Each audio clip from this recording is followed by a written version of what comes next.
Assalamualaikum warahmatullahi wabarakatuh. Innal hamdalillah nahmaduhu wa nasta'inuhu wa nastaghfiruh wa na'udzu billahi min syururi anfusina wa min sayyiati a'malina. Wa may yudhlilhu fala mudilla lahu wa may yudlilhu fala hadiya lahu.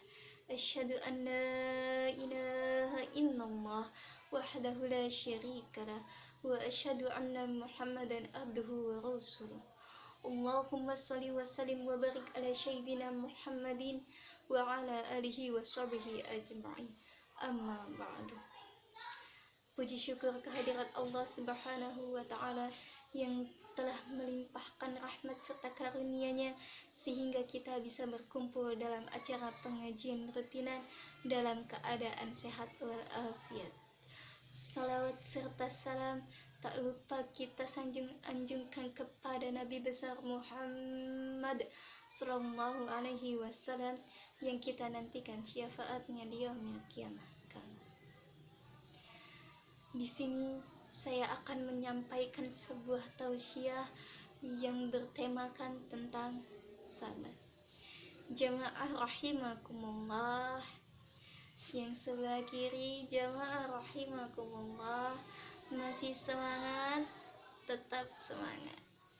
Sabar ialah maqamat yang harus dimiliki oleh manusia yang beriman agar selalu berada di jalannya Allah Subhanahu wa ta'ala. Sabar memiliki cakupan yang cukup luas.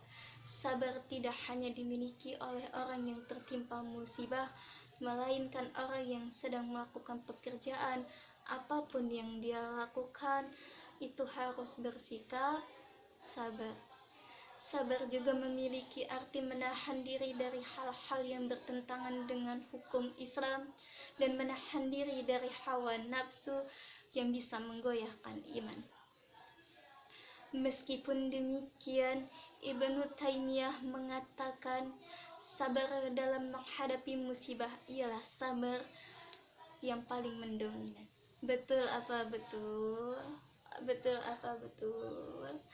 Ketika tertimpa musibah banjir, apa yang dilakukan? Bersedih? Tidak. Ketika mati lampu, lagi asik nonton TV, kita harus nggak marah-marah, kita harus sabar. Karena sebaik-baiknya senjata ialah sabar. Saking pentingnya bersabar bagi setiap manusia, Allah Subhanahu wa ta'ala menyebutkan kata sabar dalam Al-Quran sebanyak 70 kali.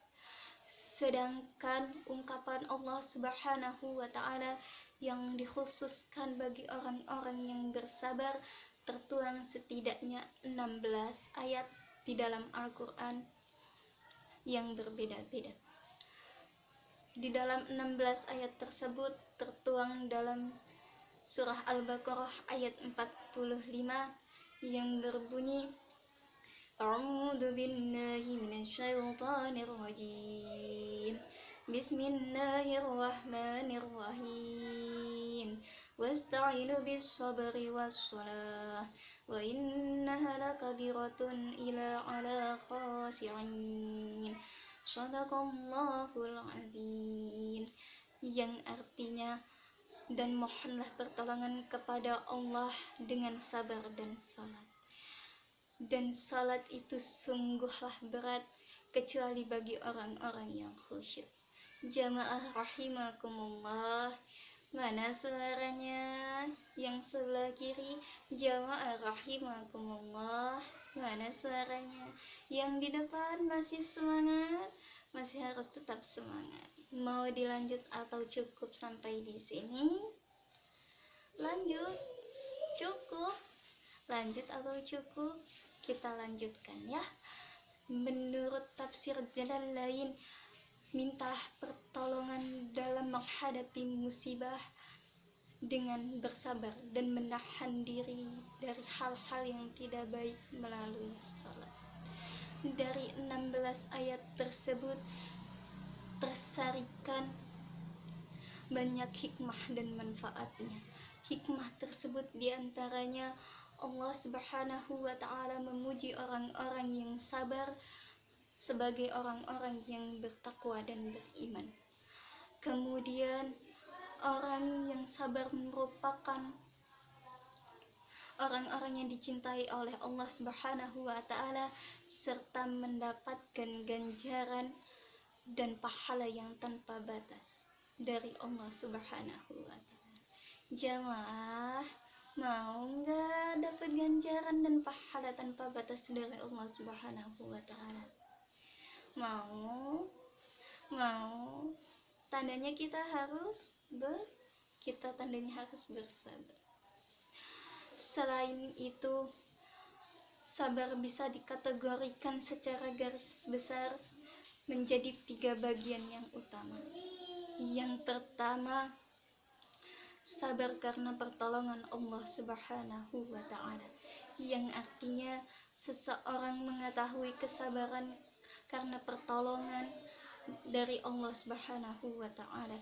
Yang kedua, sabar untuk Allah Subhanahu wa ta'ala, yang artinya pendorong umat untuk melakukan sabar ialah karena cintanya kepada Allah Subhanahu wa ta'ala.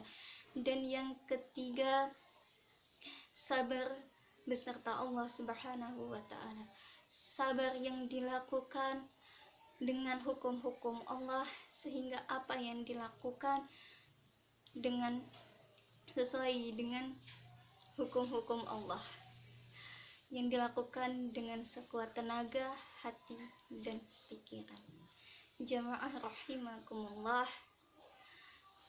bisa disimpulkan bahwa sabar bukanlah hanya untuk orang-orang yang tertimpa musibah, melainkan untuk orang-orang yang selalu dalam lindungan Allah. Dan Allah sangat mencintai orang-orang yang beriman dan mencintai orang-orang yang selalu bersabar serta mendapat ganjaran yang besar dari Allah Subhanahu wa ta'ala. Semoga kita bisa selalu dalam lindungan Allah dan kita termasuk dalam golongan orang-orang yang bersabar. Mungkin cukup sekian yang bisa saya sampaikan. Apabila ada salah kata, saya mohon maaf dan mohon ampun kepada Allah. Wabillahi taufiq wal hidayah. Wassalamualaikum warahmatullahi wabarakatuh.